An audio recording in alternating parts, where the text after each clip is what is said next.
बिस्मिल्लाहिर्रहमानिर्रहीम। शुरू अल्लाह के नाम से जो बड़ा मेहरबान निहायत रहम वाला है।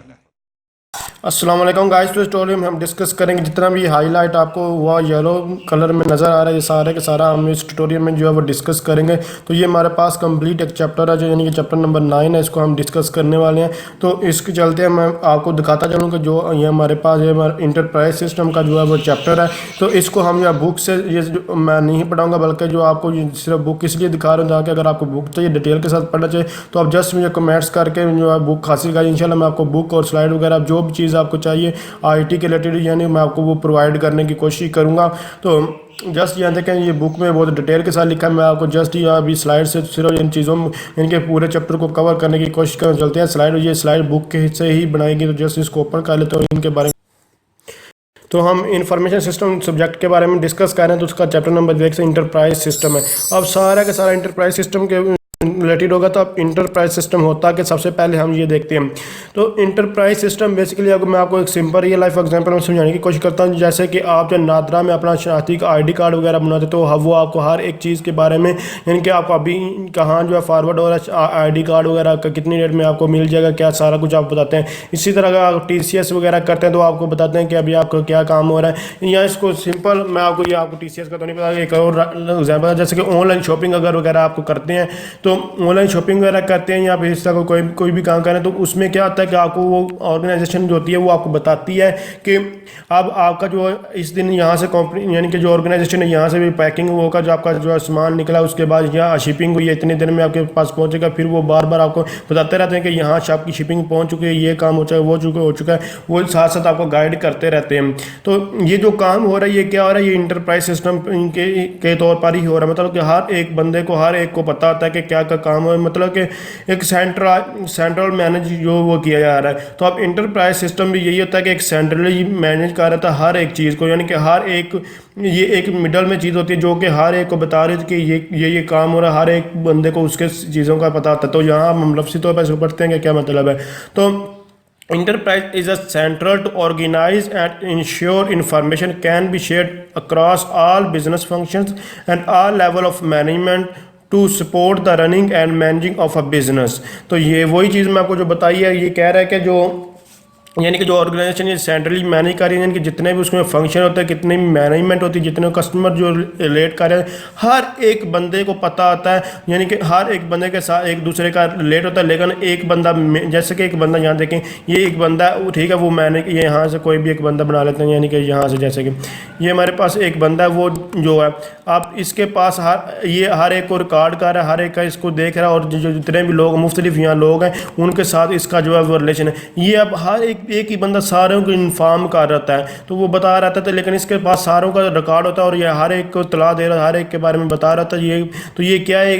ये एज ये सेंट्रल होगा जो सबको बता रही। इसी तरह जो इंटरप्राइज सिस्टम है ये एक एज अ सेंट्रल काम करते हैं, मतलब कि हर एक लो top level management, middle level management, lower level management, customers वगैरह जो भी सब कुछ हो रहा है वो सब कुछ बताया जा रहा था। और ये जो रिकॉर्ड वगैरह पड़ा था वो सारा किस में आता है, वो इंटरप्राइज सिस्टम के पास पड़ा था और यही सबको इन्फॉर्म कर रहा है। तो ये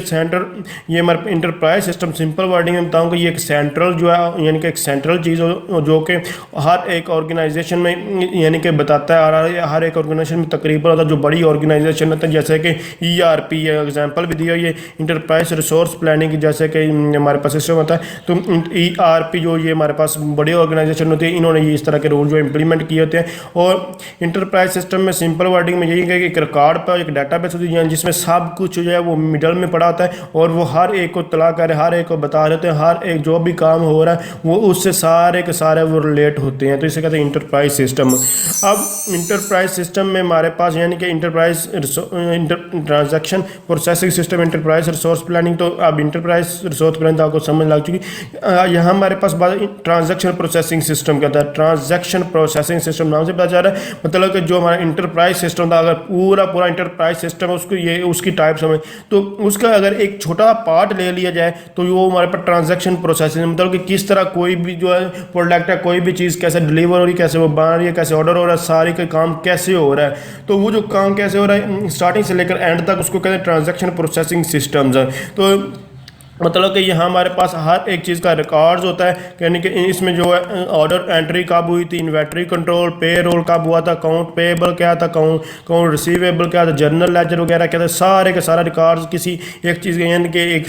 स्टार्टिंग से लास्ट तक होता है। तो ये हमारे पास ट्रांजैक्शन प्रोसेसिंग सिस्टम इसको कहते हैं। तो ऊपर वाला हर ओवरऑल चीज़ों को देख रहा है, जबकि ये ओवरऑल यानी कि इंटरप्राइज सिस्टम जो अभी आपको बताया, ये ओवरऑल हर एक चीज़ को देख रहा था। तो ये ओवरऑल चीज़ों को इंटरप्राइज सिस्टम आप ट्रांजैक्शन प्रोसेसिंग सिस्टम एक मजीद यानी कि उसकी एक ब्रांच यानी उसका एक पार्ट यानी छोटे लेवल पे यानी कि उसी की जो है वो टाइप्स में आ रहा है। तो ट्रांजैक्शन मतलब किसी एक चीज़ के रिलेटेड पूरा पूरा कार्ड रख रहे हैं। तो इसमें क्या होता है कि यहाँ हमारे पास यानी कि MIS मैनेजमेंट इंफॉर्मेशन सिस्टम और DSS डिसीजन सपोर्ट सिस्टम। तो ये आपको ऑलरेडी मैं चीज़ें बता चुका हूँ। या डिसीजन सपोर्ट सिस्टम मैं आपको फिर एक बार रिपीट करता चलता हूँ कि ये डिसीजन सपोर्ट सिस्टम क्या होता है। डिसीजन सपोर्ट सिस्टम ये होता है कि मतलब कि एक बहुत बड़ी ऑर्गेनाइजेशन है तो उसको पता नहीं चाह रहा कि किस तरह की चीज़ों को जो मैनेज करना होता है। आप उसको पता नहीं चाह रहा कि किस तरह चीज़ों को मैनेज करना होता है, तो वो उसके लिए क्या कहते हैं इनपुट देती है। जब वो कोई सी चीज़ की इनपुट देती है तो उसके पास एक ग्राफ सा आ जाता है और उसको पता चल जाता है कि किस तरह क्या अगर हम ये काम करेंगे तो हमें क्या फायदा होगा, क्या नुकसान होगा, क्या ये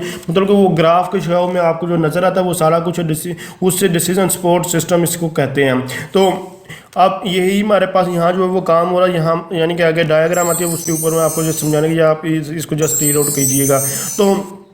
अब यहाँ देखें, सबसे पहले हमने कोई भी ट्रांजैक्शन प्रोसेसिंग सिस्टम में एक रॉ मटेरियल यानी कि डाटा था नॉर्मल जिसका हमें कोई समय इनपुट के तौर पर दिया। उसके बाद हमारे पास जो है वो डिसीजन सपोर्ट सिस्टम और मैनेजमेंट इंफॉर्मेशन सिस्टम के जब हुआ तो उसके पास स्पेशल इंफॉर्मेशन सिस्टम हमारे पास जो है वो आ गया। मतलब कि हमारे पास इंफॉर्मेशन जो है वो निकल कर के आगे मीनिंगफुल डाटा हमारे पास जो आ गया। अब डाटा क्या था, इंफॉर्मेशन क्या था, यार सारी चीज़ें मैं बता चुका। मैं फिर बता रहा हूँ, डाटा वो था जिसको आपको समझ नहीं होती, रॉ फॉर्म में होता है बिल्कुल नॉर्मल सा। जैसे कि आपने कोई चीज़ बनानी होती है तो रॉ मटेरियल यूज़ करें सीधा ये डाटा तो उसके बाद प्रोडक्ट जो बनती है आपको मीनिंगफुल की चीज़ होती है वही हमारे पास इन्फॉर्मेशन जो है वो कह रही है। डाटा इन्फॉर्मेशन क्या होती है ऑलरेडी मैं आपको बता भी चुका हूँ। तो फिर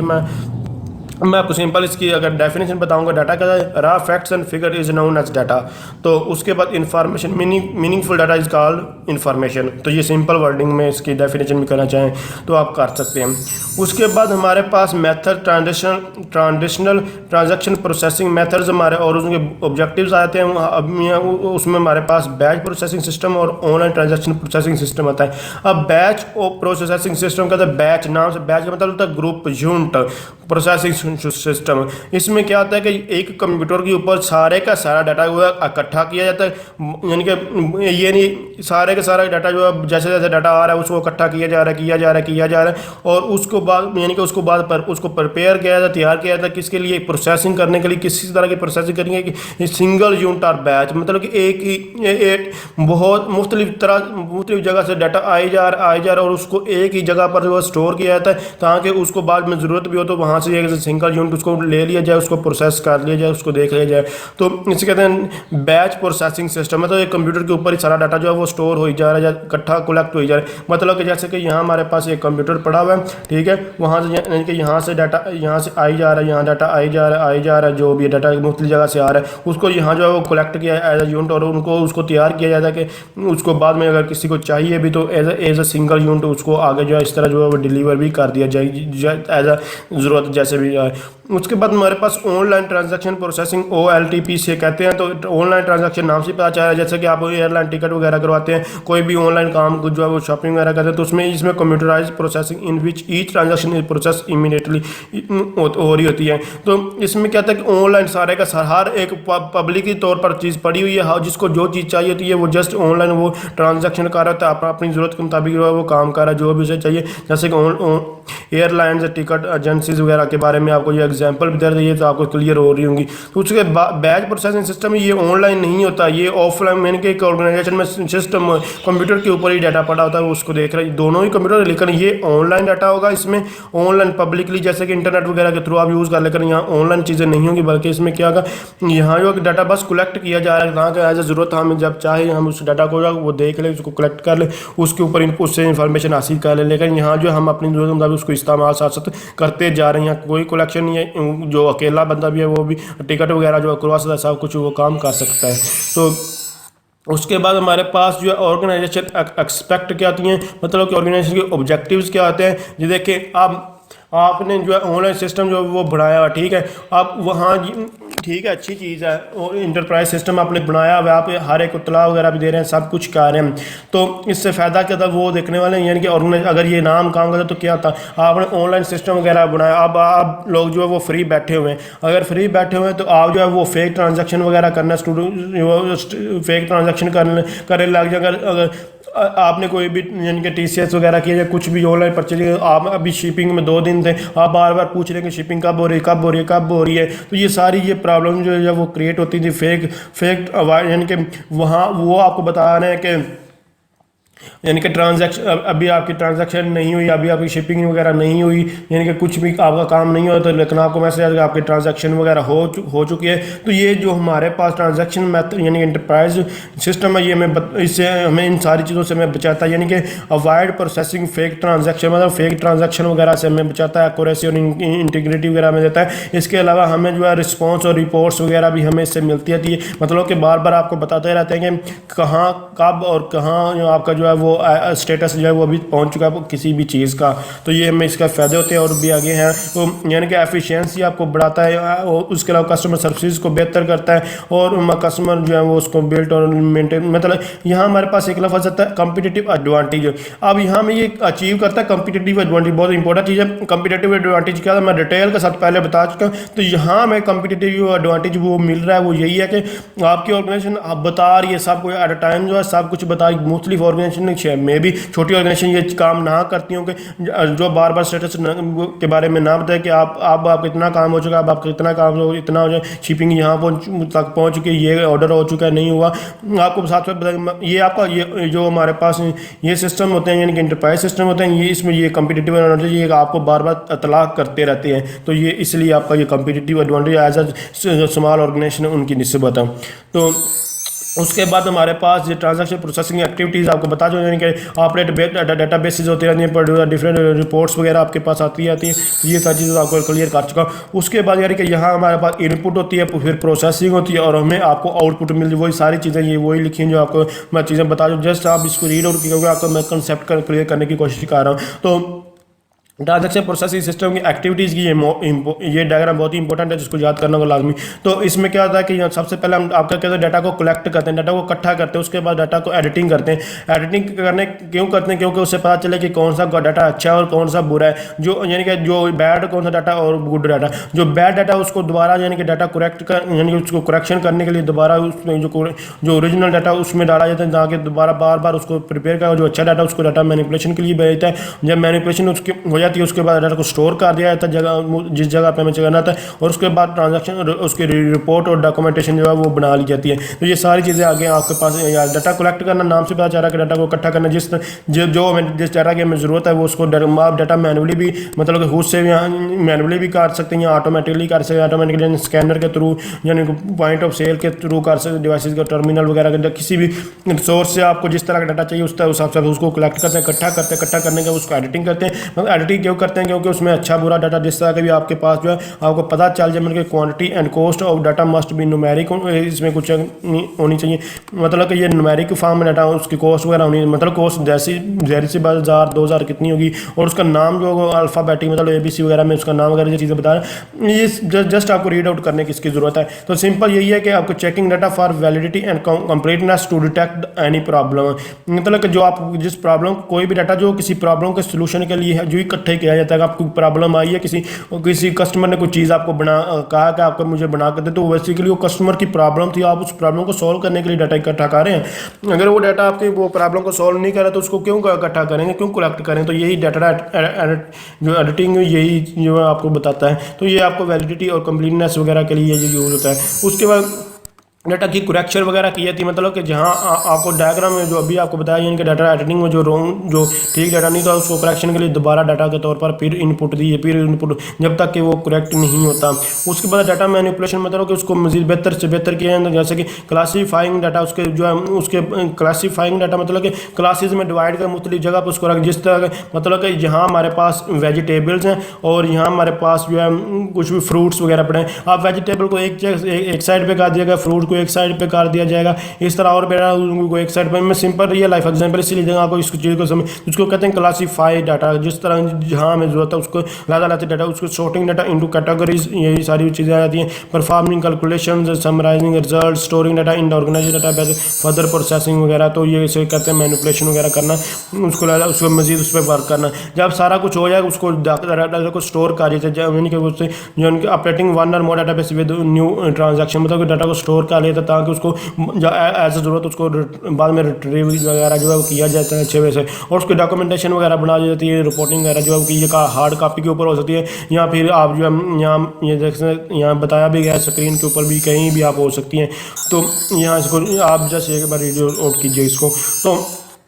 कंट्रोल एंड मैनेजमेंट इश्यूज वगैरह जो हमारे पास आ जाते हैं, यानी कि इसको जस्ट रीड आउट करने की जरूरत है। तो अब हमारे पास ट्रांजैक्शन प्रोसेसिंग सिस्टम ऑडिट क्या आता है, तो और ऑडिट जब होता है यानी कि अगर हमारी डाटाबेस में कोई प्रॉब्लम्स तो नहीं आ रही, कोई प्रॉब्लम्स आ रही है तो क्या प्रॉब्लम्स आ रही है उसको सारा उसको ऑडिट का मतलब जांचना। जैसे कि ऑडिट की हर एक यूनिवर्सिटी वगैरह का ऑर्गेनाइजेशन ऑडिट किया, या ऑर्गेनाइजेशन में इंटरनल होगा एक्सटर्नल ऑडिट वगैरह भी होते हैं, यानी कि ऑर्गेनाइजेशन में इंटरनल एक्सटर्नल ऑडिट वगैरह होते हैं। तो ये ऑडिट क्यों किया, ऑडिट यही होता है कि कहाँ कोई प्रॉब्लम तो नहीं है, कोई हाँ सब कुछ प्रॉपर चल रहा है या नहीं चल रहा। तो इसी तरह अब डाटाबेस में भी जो यानी कि इंटरप्राइज सिस्टम उसमें उसका भी ऑडिट किया जाता है। ऑडिट में ये देखा जाए कि क्या उसका जो प्राइवेसी है वो ठीक चल रही है या नहीं चल रही, क्या ये सारे क्वेश्चन इसमें जो है वो पूछे जाते हैं। Does system meet the business need for which you are implemented, मतलब कि जो चीज़ वो बनाना चाह रहे हैं क्या वो ऑर्गेनाइजेशन बना भी है रही है या नहीं, क्या उसमें नाकिस माल तो यूज़ नहीं हो रहा, क्या उसमें ये सारी चीज़ें इसमें देखी जाती हैं कि किस तरह का काम हो रहा है, जो उनको चीज़ें चाहिए वो हो रही हैं या नहीं हो रही। What procedure and controls have been established वगैरह, यानी कि उसमें प्रोसीजर वगैरह तरीकाकार मेथड क्या यूज़ हो रहा है, उसको कैसे कंट्रोल किया जा रहा है, तो ये प्रॉपर सब कुछ चल रहा है या नहीं चल रहा है, तो और कहाँ क्या क्या प्रॉब्लम्स आ। ऑडिट का मतलब जाँच पड़ताल करना, देखना कि जो भी आपने काम किया जो इंटरप्राइज सिस्टम अपना बनाया क्या वो ठीक है या नहीं, सिर्फ सिंपल यही देखना, इसको कहते हैं ऑडिटिंग। उसके बाद ऑर्डर प्रोसेसिंग, परचेजिंग और अकाउंटिंग, आपको नाम से ये पता चल रहा है जैसे इसको रीड आउट। इनका ऑर्डर प्रोसेसिंग में हमारे पास order processing, sale, configuration, shipment आ जाती है, शिपमेंट एग्जीक्यूशन आती है, इन्वेंटरी कंट्रोल वगैरह सब कुछ है। और परचेजिंग में ये सारी चीज़ें हमारे पास जो है इंक्लूड है। और अकाउंटिंग में देख सकते बजट वगैरह ही आएगा, अकाउंट रिसीवेबल वगैरह, पे रोल क्या हो गया, असेसमेंट, ये हमारे पास एसेट्स वगैरह ही इसमें इंक्लूड होंगे अकाउंटिंग में। परचेजिंग का और ऑर्डर की चीज़ें जो है इंक्लूड होंगी। तो इसे अपने आप ऑर्डर प्रोसेसिंग सिस्टम को जहाँ जो है वो डायग्राम, ये भी इंपॉर्टेंट डायग्राम है, इसको समझाने को सबसे पहले आम रियल लाइफ में क्या कस्टमर होता है, आप ऑनलाइन भी जाएँ या फिर शॉप पे जाएँ तो क्या कहता है कस्टमर, क्या करता है कस्टमर को चीज़ें जो परचेज करने, customer in order to person or via email, या जैसे ये इसने बताया हुआ है कि कस्टमर है, अब कस्टमर को क्या करता है उसको कोई ना कोई चीज़ परचेज करनी, तो वो क्या करता है ऑर्डर करता है। जब ऑर्डर करता है तो यानी कि सेल कन्फिगरेशन ऑर्डर जो भी इसको कह रहे हैं, जब वो ऑर्डर करता है तो उसका जो ऑर्डर होता है, जो सामान होता है, जो लगी जाता है, उसको क्या करते हैं वो उसका शिपमेंट प्लानिंग उसके लिए की जाती है कि कब और किस चीज़ के ऊपर जो है वो उसकी पैकिंग क्या होगी, उसको कैसे जो है वो डिलीवर किया, कैसे वो उस कस्टमर के घर तक पहुँचे, जो कस्टमर की डेस्टिनेशन है कब कैसे उसको पहुँचाया जाएगा, या उसको पहुँचाना सब कुछ देखा है। तो ये यानी कि शिपमेंट एग्जीक्यूशन वो वगैरह हो जाती है, यानी कि तो उसके बाद वो कस्टमर के तक चीज़ जो है वो पहुँच जाती है। अगर नहीं पहुँचती यानी कि उसको प्रॉब्लम है, स्टॉक नंबर, क्वान्टिटी, पैक्ड में कोई प्रॉब्लम आती है, जो हम इन्वेंट्री कंट्रोल वगैरह वो दोबारा फिर उसको इनके ऑर्डर के ऊपर भेजा जाता है। नहीं तो अगर हो जाती है तो ठीक है कस्टमर के तक पहुँचे, उसके बाद जो उसकी डॉक्यूमेंटेशन, जो रिसीव अकाउंट्स और रिसीवेबल वगैरह वो जिनके बाद में डॉक्यूमेंटेशन वगैरह सब कुछ जो वो भेजा है, जो भी कस्टमर्स और उसके बाद जो मैनेजर वगैरह होते हैं उनके दरमियान जो तल्लक होता है वो मजीद यानी कि वो रिपीट होता रहता है, यानी कि डॉक्यूमेंटेशन वगैरह जो भी आपको ऊपर बताया डायग्राम में रिपोर्ट्स डॉक्यूमेंटेशन वो बाद में होती रहती है। तो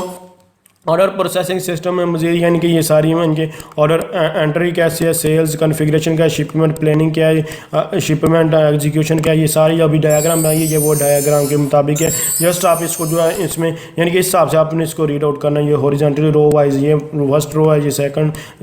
ये मेरे पास ये सेकंड रो है, यहाँ से इस तरह ये सेकंड रो, इसको इस तरह रीड आउट कीजिए। जस्ट आप रीड आउट करेंगे तो आपको ये सारी इनकी ऑर्डर एंट्री कैसी हुई है, उसके बाद उसके इनपुट कैसी हुई, प्रोसेसिंग कैसे, आउटपुट है, उसके बाद सेल कन्फिगरेशन हमारे पास कैसे, ये सारे जस्ट इस तरह से एक बार रीड आउट कीजिएगा। इन्वेंटरी कंट्रोल, जो प्रोसेसिंग, रिसीव, अकाउंट अवेलेबल, तो ये सारी चीज़ें इस तरह जस्ट आपको एक बार रीड आउट करने की जरूरत है, बाकी रट्टा लगाने की इसको कोई जरूरत, वो सारी चीज़ें आपको बता दी क्योंकि ये रियल लाइफ एग्जाम्पल है। तो अगर आप समझ रहे हैं ये वीडियो, फिर इसको लाइक, शेयर और कमेंट जरूर किए। तो थैंक्स फॉर वॉचिंग, अल्लाह हाफिज़।